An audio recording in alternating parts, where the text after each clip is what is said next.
There's, again, looking more locally, there is some plans afoot about local for local renewable energy. And I know, Steve Litchfield, you had a question here, Steve, you wanted to pose. Okay, thank you. In the annual survey, Regen Southwest reported that Wiltshire, including Swindon, in the Regen Southwest annual report, Wiltshire, including Swindon, had the fewest renewable electricity and heat projects, and was also at the bottom of the table in terms of generation capacity. What more should the council be doing to generate energy using the feed-in tariff and the renewable heat incentive rate launches next year by using land and buildings for renewable energy generation? Okay, now can I ask our panel, obviously, we need to curtail this discussion or the question time evening by 8:45. And I would like to get another question in after this one. So can I ask you in your response to be brief? Gary, could you start this one? Would you mind? I think there's a variety of renewable energy sources that could be explored. The biggest barrier, as far as I can see, for many of these things is public opinion. And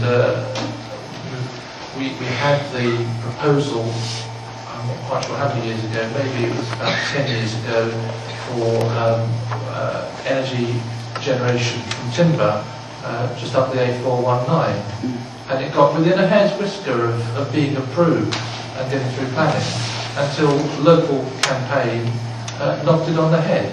And that would have had so many benefits, not only in terms of generating renewable energy, but stimulating woodland management in the whole of the North Wiltshire area.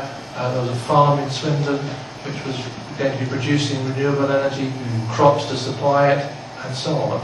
The benefits to biodiversity would have been fantastic. The benefits in terms of renewable energy would have been fantastic. It didn't happen because public opinion stopped it because of a lot of concerns which were, I think, unfounded. So to make the change, we need to really battle public opinion. Marion? I think whatever Swindon does, that has to be done within the context of what the UK does, and what we lack is a proper energy strategy. And that has to include nuclear, and again, that's a very emotive subject for most people. And I'll come back to, if we need to consider nuclear, which I know we do from the energy debates that we have at the Chamber, then the public needs to understand why, and feel confident that they can go with a strategy like that. So you're right, it's public opinion, but public opinion is influenced by strong leadership and a strong energy strategy.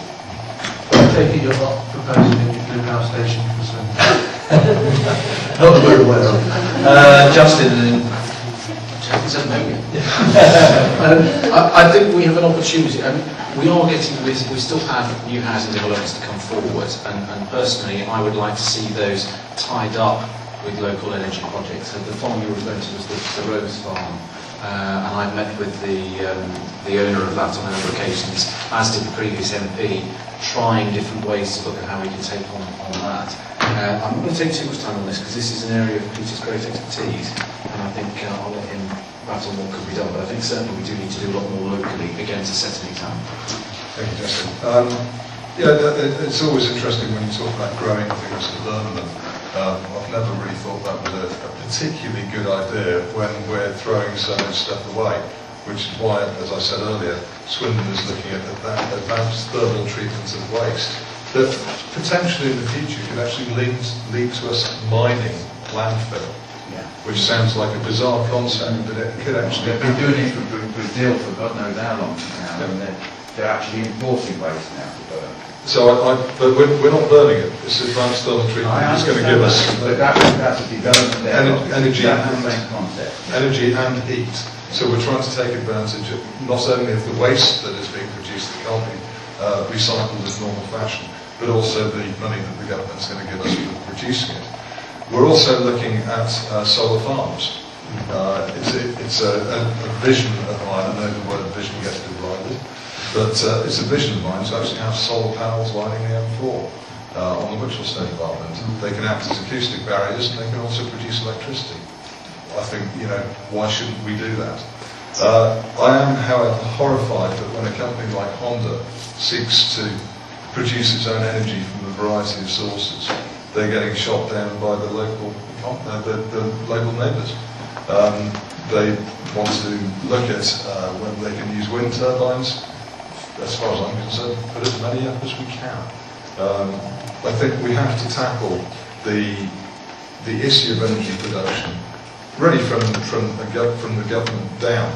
They have to look at how we can use planning laws actually to influence energy production on a local level, rather than planning laws being used against the production. Thank you. Any questions or responses? Steve, did you want to say anything by way of response to that? Just very, very quickly, just to pick up one point, I'm looking forward to seeing the solar panels along the M4, and I believe it was reported that Italy produced their first self-sufficient motorway this year using a variety of techniques like that. So more of that, please. Any more quick points on the floor? Yes, go ahead. It would be really good to see places like this school, for instance, having significant solar panels put on its roof. They could do it tomorrow. Yeah, I'm Mark Dempsey. I've got two interests, local councillor and also work in the environmental sector. I think this is an issue where there is cross-party consensus. We have to get serious about developing more renewable energy, and I'm really delighted about the proposals in Swindon. But we also have to create demand for that renewable energy. And I was in the environmental department at the University of Gloucestershire when we were the first university to buy all of our renewable energy from renewable sources. It'd be great if we could do that in Swindon. Any more final point before I move on to the last question? That, okay. Is there any possibility of further community-owned wind farms in Swindon? I would love to see so. Absolutely. I think that the issues we've got with wind farms are the planning side. If people are allowed to object, they will object.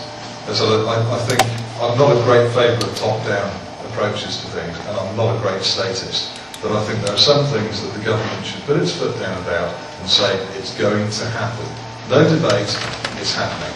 Whether it's how we put buildings up sustainably or how we produce energy.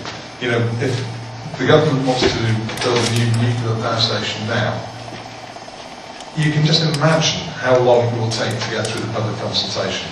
I think in this case they should say, these things are going to happen, and just do it. Okay.